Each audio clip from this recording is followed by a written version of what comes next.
ওটা গ্রামারের দিক, আমি ওই দিক যাচ্ছি না এখন, যেহেতু আমরা এতক্ষণ পর্যন্ত কোরআন হাদিসই শুনছি। আর আমি আমার ছোট্ট জ্ঞানে আমি মানুষের কাছে এটা বলতে চাই, আপনাদের কাছে এই কথাটাই উঠিয়ে নিয়ে আসতে চাই যে আপনার জীবনটা কতটা গুরুত্বপূর্ণ, যে আল্লাহ রাব্বুল আলামিন কোরআনের মধ্যে মাঝে মধ্যেই কসম অর্থাৎ শপথ করছেন সময়কে নিয়ে। আর আপনি আমি এ সময়কে কতটা মূল্যায়ন করছি, সময়কে কতটা আমরা গুরুত্ব দিচ্ছি। টাইম ম্যানেজমেন্ট,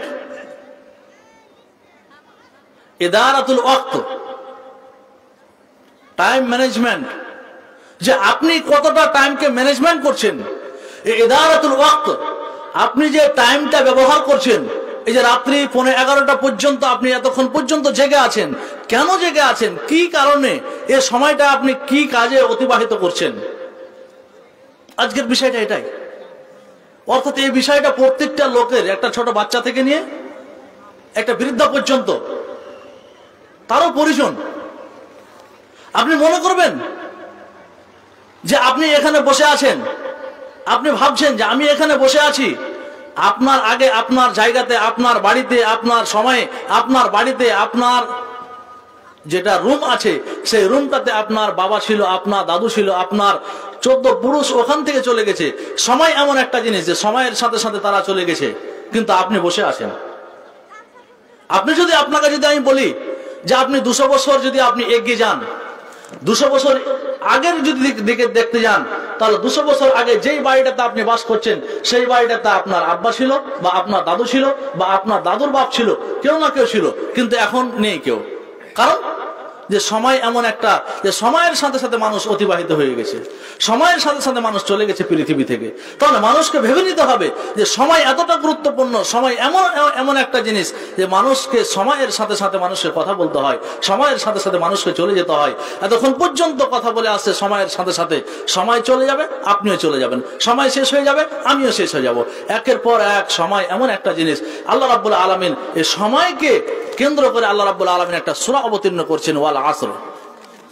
আরে সময়কে ম্যানেজমেন্ট, সময়কে গুরুত্ব দেওয়ার কারণে আল্লাহ রাব্বুল আলামিন কোরআনের মধ্যে এমন একটা আয়াত অবতীর্ণ করেছেন, ইন্না সলাতা কানাত আলাল মুমিনিনা কিতাবান মাওকুতা। আল্লাহ রাব্বুল আলামিন বলছেন, আমি মানুষের উপরে নামাজকে ফরজ করেছি, সালাতকে ফরজ করেছি টাইমের উপরে। আল্লাহ রাব্বুল আলামিন হজকে ফরজ করেছে নির্ধারিত একটা মাসের উপরে, নির্ধারিত একটা তারিখের উপরে। আল্লাহ রাব্বুল আলামিন কুরবানিকে মানুষের জন্য সুন্নাতে মুআক্কাদা হিসাবে দিয়েছেন, যদিও ইব্রাহিম আলাইহিস সালামের সুন্নাত, তারপর একটা টাইমের উপরে দিয়েছেন আপনাকে। আল্লাহ রাব্বুল আলামিন রমজান মাসটাকে সিয়াম পালনের জন্য একটা টাইমকে নির্ধারিত করে দিয়েছে যে অমুক তারিখ থেকে আপনাকে রমজান মাসে রোজা রাখতে হবে। অন্য কোনো টাইমে যদি আপনি ফরজ রোজা রাখেন তো আপনার জন্য এটা ফরজ রোজা না, আপনি ছুটে গেছে, কাজা হয়ে গেছে, সেটা আলাদা দিক। কিন্তু একটা টাইমকে আল্লাহ রাব্বুল আলামিন উল্লেখ করে বলছেন যে আমি অমুক মাসে আমি সময়টাকে নির্ধারিত করে দিয়েছে। তো প্রত্যেকটা জিনিসের জন্য আল্লাহ রাব্বুল আলামিন টাইমকে একটা নির্ধারিত করে দিয়েছে মানুষের জন্য, যে এই টাইমটা এই কাজের জন্য, এই টাইমটা এই কাজের জন্য, এই টাইমটা এই কাজের জন্য। আর মানব, আপনি, আমি, আমার ভাই, আপনার ভাই, আমার বন্ধু, আপনার বন্ধু, টাইমের কোনো গুরুত্বই বুঝছে না, টাইমটাকে মূল্যায়ন করতে পারছে না। আল্লাহ রাব্বুল আলামিনের নবী মুহাম্মদ সাল্লাল্লাহু আলাইহি সাল্লাম হাদিসটা মিশকাত শরীফে কিতাবুল ঈমান নিয়েছেন, মুসলিম শরীফে কিতাবুল ঈমান নিয়েছেন, তিরমিজিতে নিয়েছেন, আবু দাউদে নিয়েছেন। প্রত্যেকটা জায়গাতে ইমাম বুখারী, ইমাম মুসলিম, ইমাম তিরমিজি, ইমাম মিশকাত হাদিসটা বর্ণনা করেছেন যে একটা বাচ্চা যখন বাড়িতে জন্ম নেয়, বাচ্চাটা জন্ম নেওয়ার পরে পরেই তার সুন্দর একটা নাম রাখতে হবে। তার একটা নির্ধারিত টাইম দিয়ে দিয়েছে যে 7 দিনের দিন তাকে আকিকা দিতে হবে, তারপরে তার একটা সুন্দর নাম রাখতে হবে। ফাইজা বালাগা, সে যখন বয়স হয়ে যাবে তখন তার বিবাহ দিয়ে দিতে হবে। সময়, আপনাকে আমি সময়টা দেখাবার জন্য হাদিসটা বলছি যখনই বাচ্চা যখন বালিগ হয়ে যাবে তখন তার বিবাহ দিয়ে দিতে হবে। এটা একটা সময়। যদি আপনি না দেন, যদি আপনি বিবাহটা না দেন, সময়ের মধ্যে আপনার বাচ্চা, আপনার বাচ্চি, আপনার মেয়ে, আপনার ছেলে সময় হয়ে গেছে, আপনি বিবাহ দিলেন না, যতদিন পর্যন্ত গুনাহ করবে ততদিন পর্যন্ত আপনার উপরে, আপনি পিতার জন্য আপনার উপরে গুনাহ একের পর এক হতে থাকবে। সময়কে আপনি মূল্যায়ন করছেন না। আর আল্লাহ রাব্বুল আলামিন বলছেন যে আমি সময়ের সাথে আমি প্রত্যেকটা জিনিসকে আমি ফরজ করেছি, কিন্তু আমরা সময়কে মূল্যায়ন করছি না। আপনি দেখুন আপনার বাড়িতে, আপনার পাড়াতে এখন এই বর্তমানে আপনি দ্বীনি জালসাতে বসে আছেন, শায়েখ সভাপতি করছেন, আমরা বসে আছি, আমরা শুনছি, কোরআন হাদিসকে মূল্যায়ন করছি, সময়কে গুরুত্ব দিচ্ছি, তার কারণে বসে আছি। আর কিছু সংখ্যক লোককে আপনি দেখেন যে ও বসে বসে গেম খেলছে, সময়কে তার কাছে মূল্যায়ন নাই। সময়টা কি জিনিস সে বুঝতে পারছে না, যে সময়টা কিভাবে তাকে অতিবাহিত করতে হবে, সময়টা কি জিনিস তাকে জানতে হবে, সেটা সে বুঝতেই পারছে না। ওর কাছে সময় বললে কিছুই নেই। এই কারণে মাওলানা ভালো করে জানছেন, এই কারণে সরকার একটা সময়কে নির্ধারিত করে দিয়েছে, এত বছর হলে 4 ক্লাসে, এত বছর হলে 5 ক্লাসে, সে ও ক্লাসে যাক আর না যাক অটোমেটিক সে উপরে উঠতে আছে। সময়টা দেখুন কত, আপনি সময়কে মূল্যায়ন করছেন না। আপনি একজন মুসলিম, আমি একজন মুসলমান, অথচ আমি সময়কে মূল্যায়ন করছি না, সময়ের গুরুত্ব দিচ্ছি না। কিন্তু সরকার এমন একটা কাজ করেছে যে যদি কোনো বাচ্চা ক্লাস 5-এ যদি 12 বছর, 11 বছর, 10 বছরে ভর্তি হয়, তাহলে অটোমেটিক তার সময়ের সাথে সাথে তার ক্লাস বেড়ে যাবে। আপনি যান স্কুলে চাই না যান। তাহলে একজন শিক্ষিত লোক, মুখ্যমন্ত্রী হোক বা শিক্ষামন্ত্রী হোক, সে সময়কে মূল্যায়ন করে সে সময়ের সাথে সাথে চলে যাচ্ছে। কিন্তু আপনি এমন একজন লোক যে আপনি সময়কে মূল্যায়ন করতে পারলেন না, সময়কে বুঝলেন না, সময়কে গুরুত্ব দিলেন না, সময়ের কিছুই জানলেন না। আপনার জীবন থেকে সময় চলে যাচ্ছে, সময় চলে যাচ্ছে, সময় চলে যাচ্ছে, আর আপনি বলছেন আমার বয়স এখনো হয়নি। এবার আসেন আল্লাহ রাব্বুল আলামিন কি বলছেন, ওয়ালা আসর ইন্নাল ইনসানা লাফি খুসর। আল্লাহ রাব্বুল আলামিন বলছেন আসরের টাইমের কসম, আসরের টাইমের শপথ নিচ্ছেন, আর বলছেন কি ইন্নাল ইনসানা লাফি খুসর। নিশ্চয় যে ব্যক্তিগণ, যেই লোকগুলো, যেই মানুষগুলো সময়কে মূল্যায়ন করলো না, সময়কে দাম দিল না, সময়কে জানলো না, সময়ের সাথে ভালো ব্যবহার করলো না, আল্লাহ রাব্বুল আলামিন বলছে তারাই ক্ষতিগ্রস্তের মধ্যে। আপনার ছেলে রাত্রি 12টায় বিছানাতে ল্যাপের তলে মুখ রেখে আপনার ছেলে ফেসবুকে, মেসেঞ্জারে কার সাথে কথা বলছে সে বুঝলো না, সময়টাকে এইভাবে ওই শেষ করে দিল। এবার ভেবে নিতে হবে যে আপনার ছেলে ক্ষতিগ্রস্তের মধ্যে আছে। শুধু আপনার ছেলে না, আপনিও ক্ষতিগ্রস্তের মধ্যে আছেন। শুধু আপনার জন্য না, আপনার গ্রামটাও ক্ষতিগ্রস্তের মধ্যে। আপনার গ্রাম না, আপনার পাড়া, আপনার এলাকা, আপনার দেশ, প্রত্যেকটা জিনিসই সময়ের সাথে চলছে।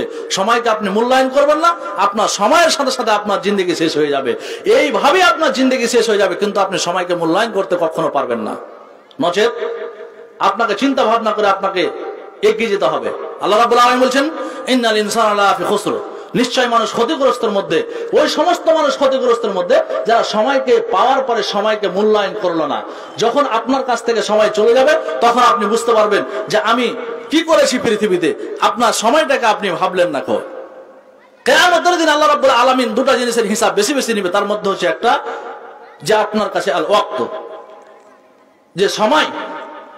আল্লাহ রাব্বুল আলামিন আপনাকে জিজ্ঞাসা করবেন যে আপনাকে 60 বছর, 65 বছর, 100 বছর, 30 বছর, 20 বছর আপনাকে আপনার বয়স দেওয়া হয়েছে, আপনি এই বয়সটা কোথায় কোথায় আপনি অতিবাহিত করেছেন? আপনি আপনার এই জীবনটা আপনি কোথায় কোথায় অতিবাহিত করেছেন? কতবার আপনি অন্য মানুষের পরনিন্দা করেছেন? কতবার আপনি জেনার আড্ডায় বসে থেকেছেন? আপনি কোন টাইমে আপনি জুয়া খেলেছেন? কোন টাইমে আপনি ফ্রি ফায়ার খেলেছেন? কোন টাইমে আপনি মানুষকে গালি দিয়েছেন? এই সময়ের সাথে সবগুলোই সম্পর্ক। কারণ আপনি আপনার জীবনটা অতিবাহিত করেছেন শুধুমাত্র মানুষকে আপনি ভাবছেন যে আমি চলে যাচ্ছি, আমার পরে চলে আসবে আমার ছেলে, আমার পরে চলে আসবে আমার নাতি পোতায়, এইভাবে আপনার জীবনটাকে আপনি অতিবাহিত করেছেন। কিন্তু আপনি কখনো ভাবতে পারেন না যে আমার জীবনটা যে চলে যাচ্ছে, আমার পিছনে যে প্রজন্মগুলো আছে আমার জন্য তারা ক্ষতির মধ্যে পড়ছে, আপনি কখনো ভাবতে পারছেন না। নচেত প্রথমত আপনার কাছে আমার অনুরোধ হবে যে আপনি সময়কে মূল্যায়ন করেন, সময়কে আপনি এমন ভাবে মূল্যায়ন করেন যে আপনি একটা মিনিট যে অতিবাহিত করছেন এই একটা মিনিটের যেন আপনার হিসাব আপনি বুঝতে পারবেন। আব্দুল্লাহ বিন মাসউদ রাদিয়াল্লাহু তাআলা হাদিসটি আপনি পাবেন ইমাম বাইহাকি রাহমাহুল্লাহ আলাইহি কিতাবুল ঈমানের মধ্যে নিয়েছেন, এবং ইমাম নাসিরউদ্দিন আলবানীর কিতাব আল ওয়াক্ত আহমিয়াতুল ওয়াক্ত এই কিতাবটি উর্দু করেছেন আব্দুল হাই লাখনবী রাহমাহুল্লাহ আলাইহি। তিনি বলছেন যে আব্দুল্লাহ বিন মাসউদ রাদিয়াল্লাহু সকাল থেকে সন্ধ্যা পর্যন্ত, অর্থাৎ ফজরের নামাজ পড়ার পর থেকে নিয়ে এশা পর্যন্ত যে সময়টাকে অতিবাহিত করতেন, এই সময় অতিবাহিতের সাথে সাথে যখন বুঝতে পারতেন যে আজকের দিনে কোনো কল্যাণ কাজ তার দ্বারাই হয়নি, অর্থাৎ সকাল হয়েছে আবার সেই দিনটা সে এশা পর্যন্ত বা মাগরিব পর্যন্ত সে কোনো একটা ভালো কাজ করতে পারেনি, সে আফসোস করত যে আমি আমার জীবনটা কি করেছি, যে আজকের দিনটা আমি এমনিতে অতিবাহিত করেছি কারণ আমি একটা ভালো কাজ করতে পারিনি। তিনি বলছেন যে আমি লজ্জিত হতাম যে আজকের দিনটাকে আমি মূল্যায়ন করতে পারলাম না, আজকের সময়টাকে আমি 12 ঘন্টাকে আমি মূল্যায়ন করতে পারলাম না, এই মতে আমি পার করে দিয়েছি। আফসোস, আমি সেই দিন আল্লাহ রাব্বুল আলামিনের কাছে আমি কি ভাবে আমি আমার চেহারাটা দেখাবো আল্লাহ রাব্বুল আলামিনের কাছে। কারণ আমাকে 19 তারিখের দিন, আমাকে 21 তারিখটা এমন ভাবে আল্লাহ রাব্বুল আলামিন আমাকে নিয়ামত হিসাবে দিয়েছিল, কিন্তু আমি সেই নিয়ামতটাকে আমি এমন ভাবে অতিবাহিত করেছি যে নিজের নিয়ামতটাকে আমি বুঝতে পারিনি, সেই নিয়ামতটাকে আমি নিয়ামত না মনে করে আমার কাছে সেটা ছিল অকল্যাণ হিসাবে আমি পার করেছি। আমি সেটাকে ভাবতে পারিনি যে আমাকে এই দিনটাতে তাসবিহ তাহলিল অনেকগুলো জিকির আজকার যেগুলো ভালো কাজ সেগুলো আমি করতে পারিনি, তাই আমি এই দিনটার জন্য আমি সেই দিন লজ্জিত মনে করতাম যে দিনটাতে আমি আমার দিনটাতে কোনো ভালো কাজ করতে পারতাম না। অথচ আব্দুল্লাহ বিন মাসউদ একজন সাহাবী, আর তিনার দ্বারাতে গুনাহ খুব কম হতো, তারপরও তিনি এই মতো বলতেন যে আমি লজ্জিত হতাম কারণ আমি সেই দিনটাতে ভালো করতে পারিনি। তাহলে আপনি আপনার জীবনটা তিনি আপনি আপনার সিনাতে হাত দিয়ে বলুন তো দেখি, আপনি একটা দিনে আপনি কতটা ভালো কাজ করছেন আর কতটা খারাপ কাজ করছেন যে আপনি আপনার সময়টাকে এইভাবে অতিবাহিত করছেন। দেখবেন অনেকগুলো লোক রয়েছে যে সে দিনটাতে একবার মসজিদের দিকে এগিয়ে যাচ্ছেন না, মসজিদ কি জিনিস বুঝছে না, মুয়াজ্জিন ডাকছে হাইয়া আলাস সালাহ হাইয়া আলাল ফালাহ আস-সালাতু খায়রুম মিনান নাওম, ফজরের আজান দিয়ে দিচ্ছে মুয়াজ্জিন, মুয়াজ্জিনের শুধু মুয়াজ্জিনের উপরে আর ইমামের উপরে আর আলেমের উপরে আর গ্রামের মহলের উপরে দায়িত্ব নয় এটা যে সে ও খালি আজান দিবার নামাজ পড়বে আর আপনি বাড়িতে শুয়ে শুয়ে বসে থাকবেন। এটাই সময়কে মূল্যায়ন করে না, সময়ের আপনার জন্য হিসাব নেবে। আল্লাহ রাব্বুল আলামিন নাই বলছেন কুল্লুকুম রাইন ওয়া কুল্লুকুম মাসউলুন আন রায়াতিহি, প্রত্যেকটা গার্জিয়ান প্রত্যেকটা মানুষকে তার প্রত্যেকটা কাজের জন্য আল্লাহ রাব্বুল আলামিন তার কাছে হিসাব বুঝে নেবেন কিয়ামতের দিন। আপনি আপনার সময়ের মালিক, আপনাকে আপনার সময় হিসাবে সময়ের জন্য আপনাকে আল্লাহ রাব্বুল আলামিন কিয়ামতের দিন জিজ্ঞাসা করবে। আপনি ভাবছেনটা কি?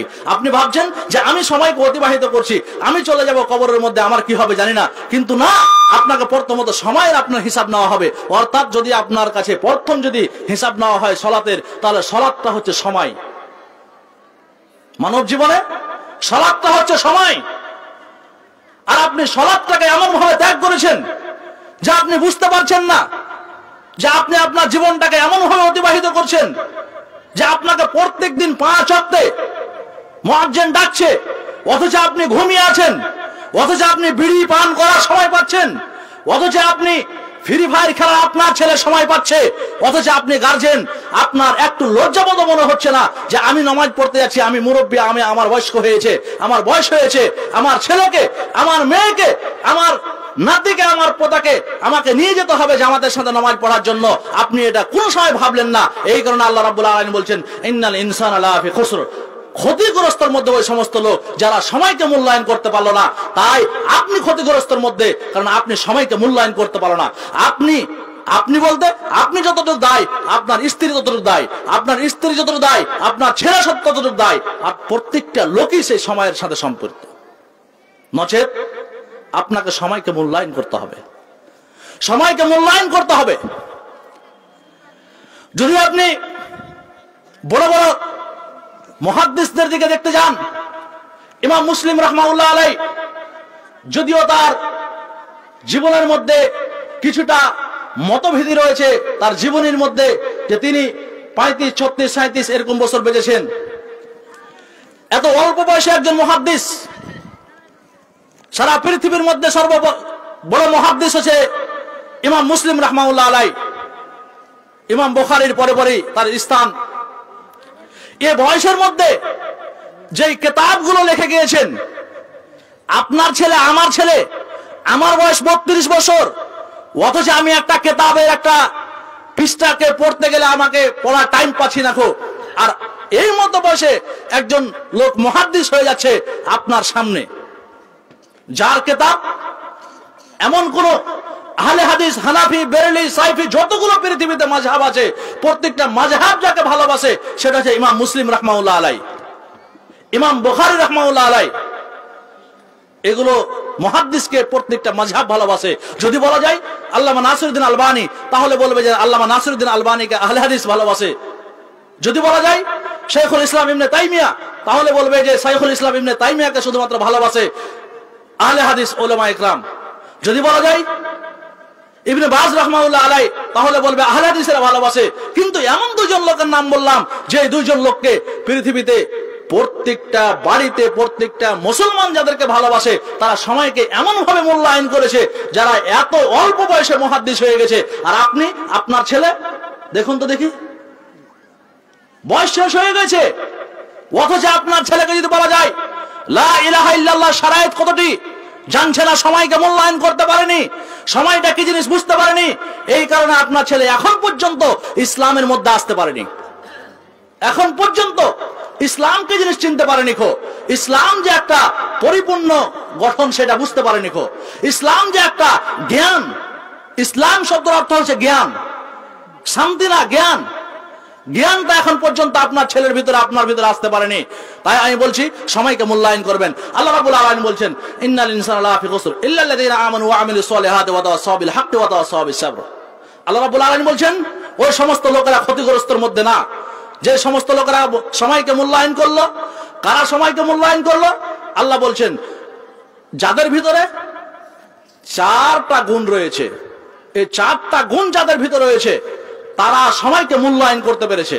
ওটা বুঝবেন আপনি। এবার আপনার ভিতরে আপনি ওটাকে আপনি মুআযানা অর্থাৎ কম্পেয়ার করুন যে আপনার ভিতরে এই 4টা গুণ আছে কিনা।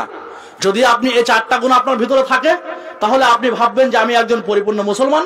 আর যদি আপনার ভিতরে এই 4টা গুণ না থাকে, তাহলে আপনি ভাববেন যে আপনি মুসলমান, কিন্তু আপনি এখন পর্যন্ত মুমিন হতে পারেননি।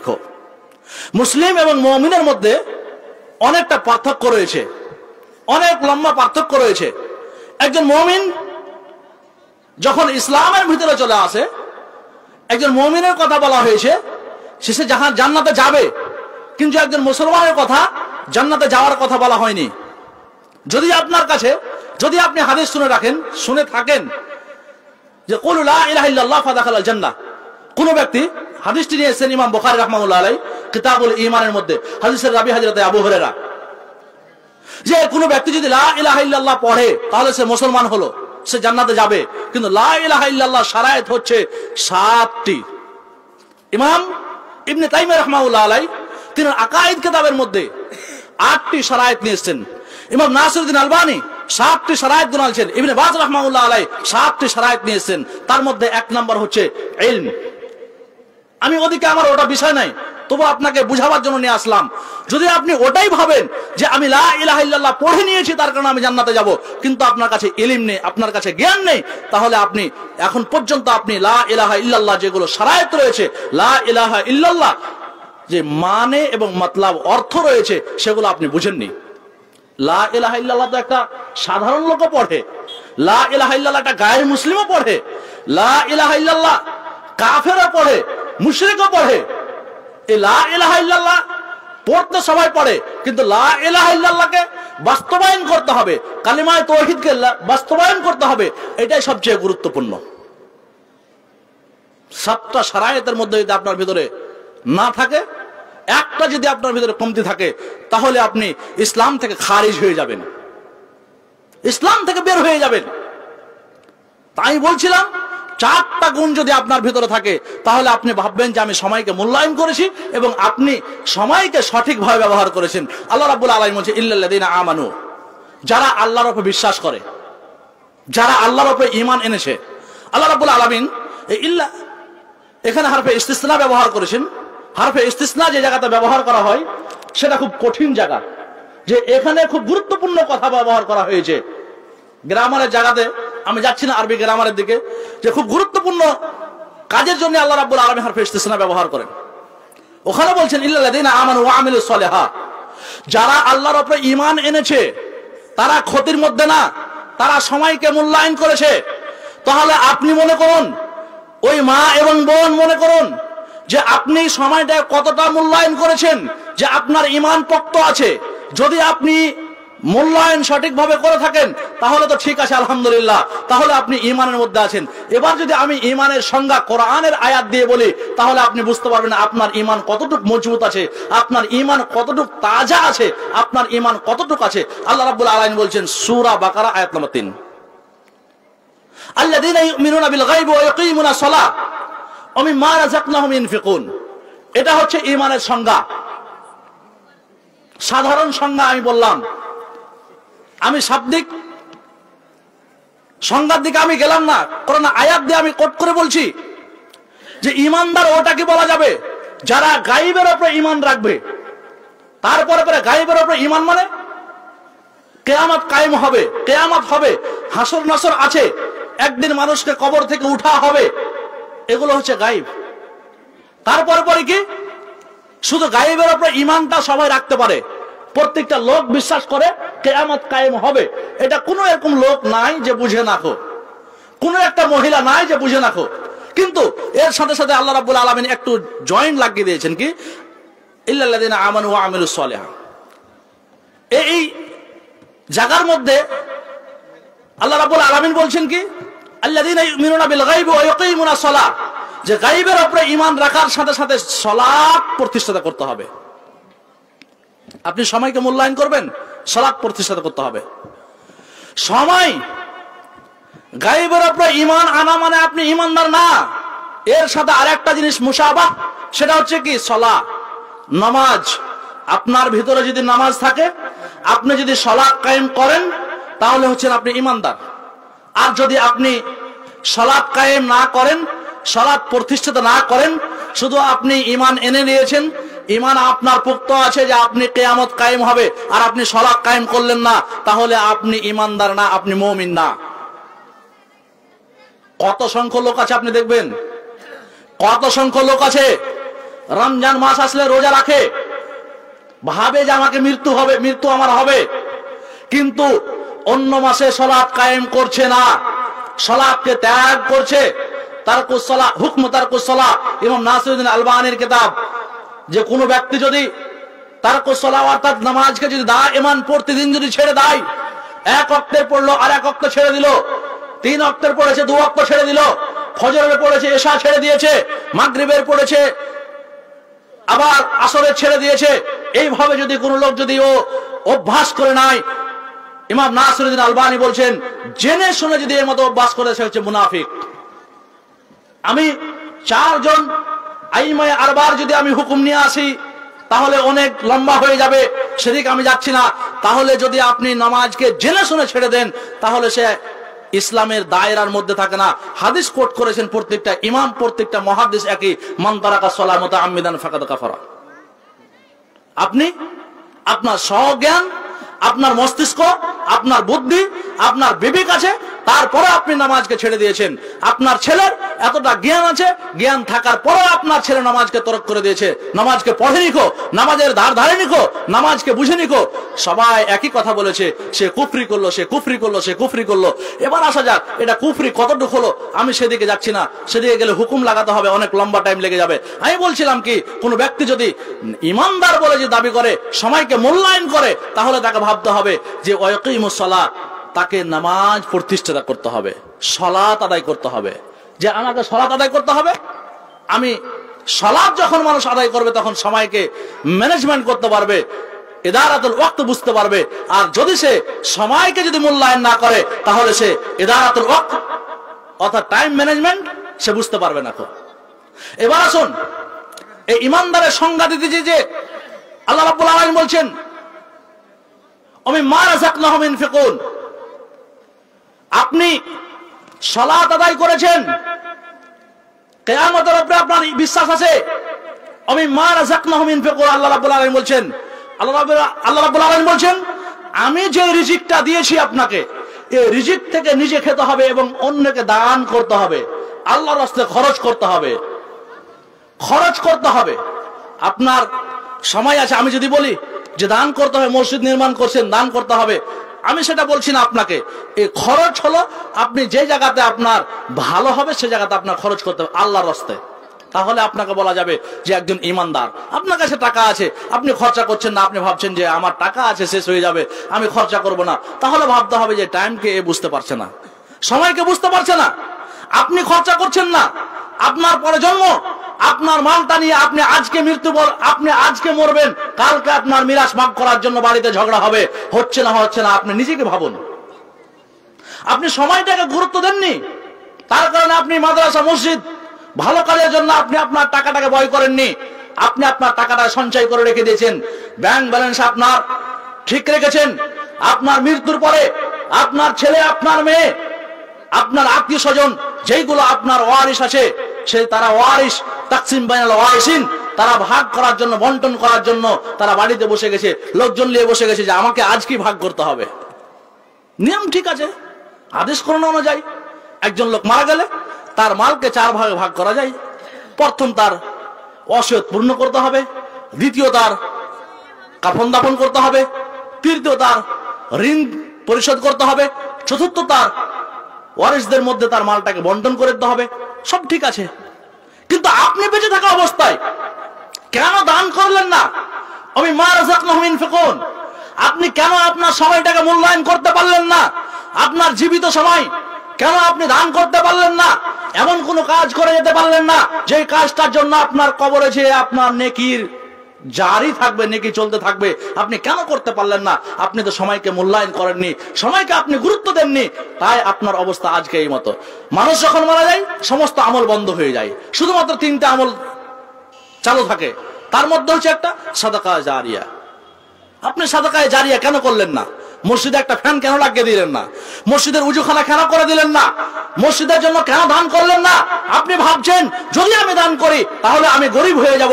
আপনি যেটা করছেন সেটাই আপনার জন্য উত্তম, যেটা আপনি রেখে যাচ্ছেন সেটাই আপনার জন্য উত্তম না, অনুত্তম। কারণ আপনি যেটা করবেন সেটাই আপনার জন্য ভালো, আর যেটা আপনি করবেন না, যেটা আপনি রেখে যাবেন সেটা অন্যের জন্য। কারণ যার জন্য রেখে যাচ্ছেন তা সে আপনার কোনো কাজে আসবে না কিয়ামতের দিন। ইয়াউমা ফিররু মিন আখি, আল্লাহ রাব্বুল আলামিন বলছেন সেই দিন আপনার যে স্ত্রীকে যতটা আপনি ভালোবাসেন সেই স্ত্রীটাও আপনার সেই সময় আপনার কোনো কাজ দেবে না। সময় টাইম। আপনার ছেলে, যে ছেলেটাকে আপনি 1 লাখ টাকা দিয়ে আপনি বাইক কিনে দিয়েছেন, সেই ছেলেটা আপনার সময় দিবে না। আপনার শ্বশুর মারা যাবে, আপনি মারা যাবেন, আপনি নিজে মারা গেছেন, আপনার বাবা মারা যাবে, আপনার জন্য কোনো কিছুই করবে না। কিয়ামতের দিন যদি আপনার একটা নেকি কমে যায়, আপনার স্ত্রী সেই নেকিটা দিতে রাজি হবে না, কারণ আপনি সময়কে মূল্যায়ন করেননি। এই কারণে আপনি ক্ষতিগ্রস্তের মধ্যে, আজকে তো ক্ষতিগ্রস্তের মধ্যে আপনি কিয়ামতের দিনে ক্ষতিগ্রস্তের মধ্যে থাকবেন। নচেত আপনাকে সময়কে মূল্যায়ন করতে হবে। ইল্লাল্লাযীনা আমানু ওয়া আমিলুস সলিহাত ওয়া তাওয়াসাউ বিল হক, সময়ের সাথে যারা গুরুত্ব দিবে তাদের মধ্যে হক থাকবে, সত্য। সত্য মানে জাল হক ওয়া যাহাকাল বাতিল। আপনার কাছে যখন সত্য চলে আসবে তখন অসত্য যেগুলো আশাগুলো সবগুলো দূরে চলে যাবে। আপনি বুঝতে পারছেন এই লোকটা জুয়া খেলে, আপনি বুঝতে পারছেন আপনার ছেলে প্রত্যেক দিন অন্য মেয়ের সাথে কথা বলে, তারপর আপনি কথা বলতে পারছেন না আপনার ছেলেকে, অর্থাৎ আপনি হক বুঝে আপনি হকের জায়গায় দাঁড়াতে পারছেন না। আপনি বুঝতে পারছেন যে দাড়ি কাটা যাবে না, দাড়ি কাটাটা হারাম।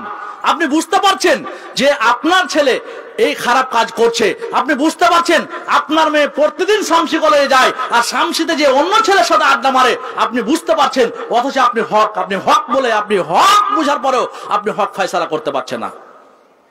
আপনার পরিবারকে আপনি ঠিক করতে পারছেন না, আপনার স্ত্রীকে আপনি ঠিক করতে পারছেন না। আপনি বুঝতে পারছেন যে এই কাজটা করা হারাম, তারপরে আপনার মেয়ে ফেসবুকে ছবি ছাড়ে। কেন? আপনি বাবা নামে কলঙ্ক, আপনি জন্ম দিয়ে দিয়েছেন, এর মানে আপনি বাবা হতে পারেন না।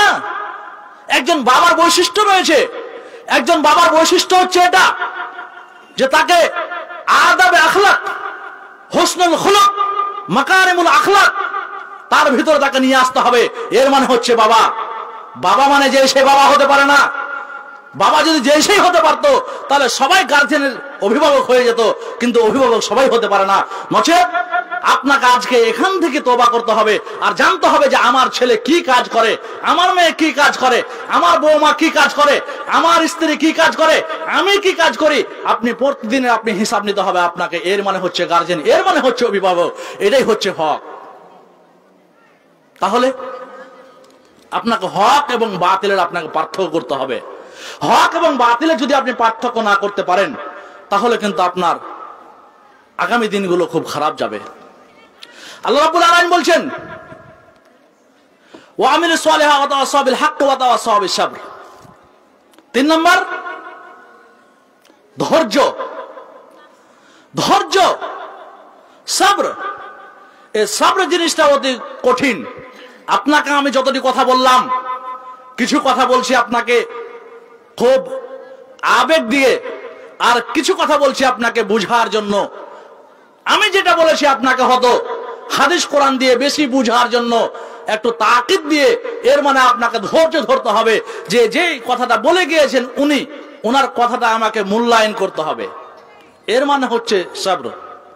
আপনার সামনে সবর এটাই বোঝা যায় যে আপনি কতটুকু ধৈর্য ধরে কোরআন হাদিস শুনছেন। সবর এটাই বোঝা যায় যে আপনার সামনে বিপদ চলে এসেছে, আপনি এই বিপদে, এই অসমাদে, কঠিন সমাদে আপনি কেমন ভাবে আপনার টাইমটাকে আপনি পার করছেন। এটাই হচ্ছে ধৈর্য। আপনি ধৈর্য ধরতে পারলেন না, আপনি উল্টাপাল্টা কাজ করে বসলেন, হারাম কাজ করে বসলেন, অন্যায় কাজ করে বসলেন, এর মানে আপনি ক্ষতিগ্রস্তের মধ্যে, এর মানে আপনি ক্ষতির মধ্যে পড়ে গিয়েছেন। নচেত আপনাকে প্রত্যেকটা জায়গাতে আপনাকে সময়কে মূল্যায়ন করতে হবে। সময়কে মূল্যায়ন করে আপনার জীবনকে অতিবাহিত করতে হবে। আপনার জীবন এমন ভাবে আপনি গঠন করেন যে আপনি মরার পরে আপনার জন্য যেন প্রতিটা লোক বলে যে একজন লোক ছিল, অমুক হাজী সাহেব ছিল, অমুক মাওলানা ছিলেন, অমুক লোকটা সমাজের এই কাজটা করে গিয়েছে, সে সময়ের সাথে সাথে মানুষকে এই উপদেশটা দিয়ে গেছে, সময়ের সাথে সাথে মানুষকে এই কাজটা করে গেছে। আপনি যা আপনার জন্য যেন বলতে পারে, এই চিরজীবন আপনার জন্য এটা যেন থেকে যায়। সময়কে মূল্যায়ন করতে গেলে পারে, টাইম ম্যানেজমেন্ট করতে গেলে পারে, ইদারাতুল ওয়াক্ত করতে গেলে পারে আপনাকে আল্লাহ রাব্বুল আলামিন বলছেন ফাইযা কুদিয়াতিস সালাহ ফান্তাসিরু ফিল আরদ। আপনাকে টাইম হলে নামাজ আদায় করতে হবে, সালাত প্রতিষ্ঠিত করতে হবে। একজন লোক যদি টাইমকে ম্যানেজমেন্ট করতে যায় তাহলে তাকে 3টা কাজ করতে হবে। 3টা কাজের মধ্যে একটা যে আপনি যে কাজটা করছেন নিজের কল্যাণের জন্য, নিজের কাজের জন্য। আমি এখন বক্তব্য দিচ্ছি, মানে আমি যদি বক্তব্য না দিই তবুও চলবে, আর যদি আমি দিই তাহলে আমার জন্য এটা মুস্তাহাব। মুস্তাহাব উসুলের কিতাবের মধ্যে আপনি পড়ে, যারা আলেম আছে যারা জানছেন মুস্তাহাব ওটা কি বলে, যেটা করলে নেকি আছে, না করলে কোনো গুনাহ নেই। আমি বক্তব্য দিলাম না, আমি বাড়ি চলে গেলাম, তো আমি বক্তব্য দিচ্ছি, এটা হচ্ছে আমার নেকির কাজ। আমি যদি বক্তব্য না দিই তো আমার জন্য এটা হুকুম লাগবে না যে আমি গুনাহে কাবিরা করেছি, অর্থাৎ আমি বড় গুনাহ করে দিয়েছি। এটা আমার জন্য হুকুম লাগবে না যে আমি বড় গুনাহ করে দিয়েছি, এটা আমার জন্য হুকুম না। আমি বক্তব্য দিচ্ছি মানে ভালো কাজ। প্রথম আপনাকে দেখতে হবে আপনি যে কাজটা করছেন সেটা আপনার জীবনের জন্য কতটুকু উপকার। 1 নাম্বার, আপনি করলে ভালো, না করলে ভালো না। উদাহরণস্বরূপ আপনার জামাই বাড়িতে আছে, আপনার মেয়ের বিবাহ দিয়েছেন, আপনার জামাইয়ের সাথে যদি আপনি কথা বলেন তো আপনার জন্য এটা ভালো। আপনি না কথা বললে, আপনার বাড়ি এসছে, আপনি আজানের টাইম হয়েছে, আপনি মসজিদ চলে গেছেন, আপনার জামাইয়ের সাথে আপনি কথা বলেননি, তাহলে এটা আপনার জন্য গুনাহ হয়ে যাবে না? এটা আপনার জন্য গুনাহ না? আপনি বললে ভালো, আর না বললে আপনার জন্য ভালো না। দ্বিতীয়তে, আপনি যে সময়টা আপনি নির্ধারিত করা আছে আপনার জন্য, দিন রাতে 24 ঘন্টা, এই সময়টাকে আপনাকে এইভাবে আপনাকে মেনটেন করতে হবে যে আমি যে সময়টার উপরে অতিবাহিত করছি, যেটা আমার জন্য, আমার জীবনের জন্য জরুরি। আল ওয়াক্তু জরুরি ইনসান, প্রত্যেকটা ইনসানের জন্য টাইম হচ্ছে জরুরি।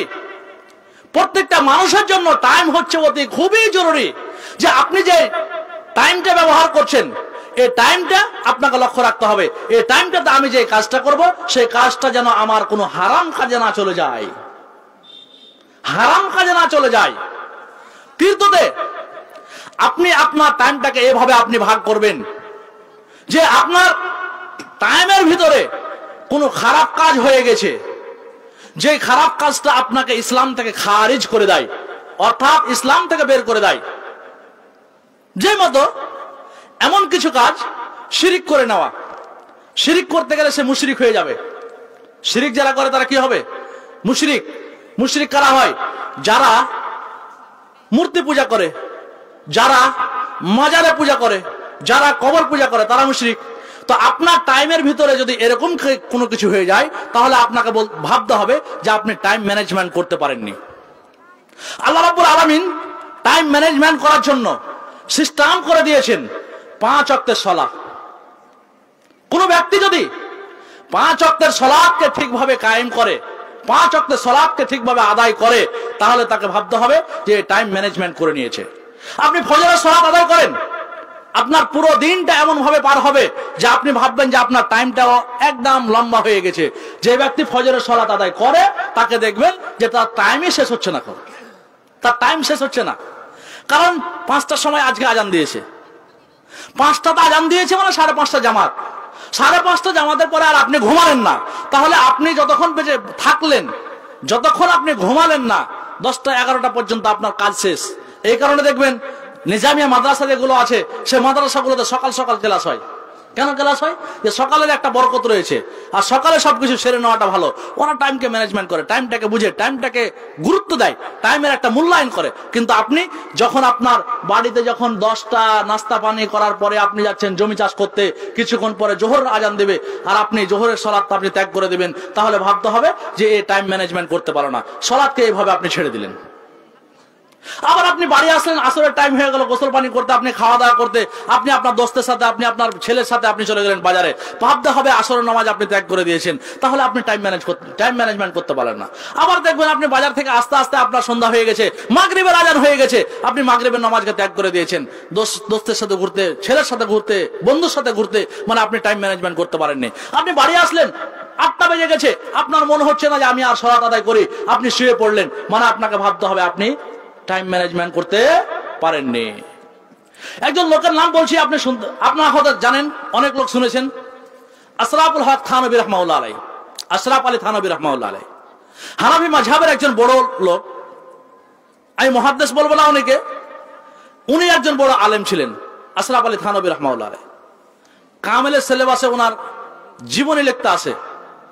তো উনি 82-83 বছর বয়স বেঁচেছিলেন।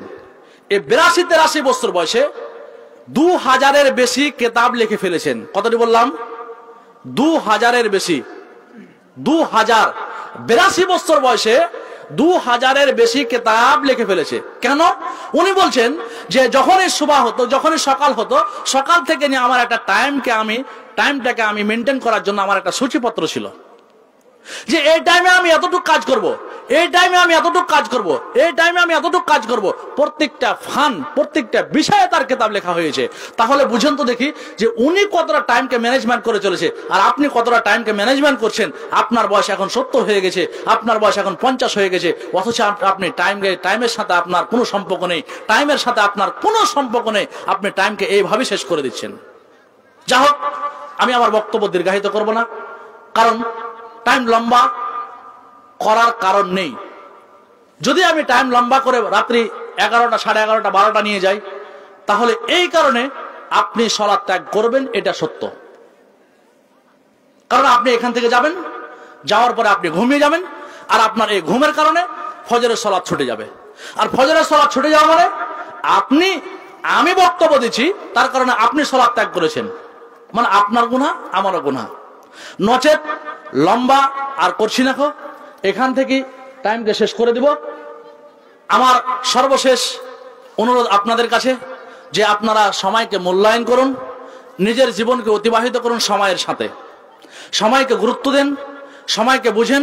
একটা বাচ্চা যেভাবে সময়কে মূল্যায়ন করতে শিখবে আপনার কাছ থেকে, তাই আপনি সময়কে মূল্যায়নের জন্য আপনার কাছে আমার অনুরোধ হবে যে আপনি যে সময়টুকুকে আপনি অপচয় করেছেন সে সময়টুকু আপনি ব্যাকআপ করেন, আবার আপনি ফিরিয়ে নিয়ে আসার চেষ্টা করেন যে আমি কিভাবে সেই জায়গাতে এসে পৌঁছতে পারি।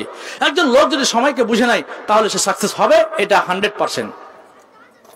একজন লোক সময়কে যখন বুঝে নেবে সে 100% সাকসেস হবে। তাই আপনাদের কাছে আমার অনুরোধ হবে যে আপনারা সময়কে মূল্যায়ন করেন এবং সময়কে মূল্যায়ন করে আপনার জীবন অতিবাহিত করবেন, এটাই আপনার কাছে আমার অনুরোধ। সর্বশেষ আল্লাহ রাব্বুল আলামিনের কাছে আমরা দোয়া করব, আল্লাহ রাব্বুল আলামিন যেন আমাদেরকে সময়ের গুরুত্ব, সময়কে বুঝে চলার তৌফিক দান করেন, আমিন।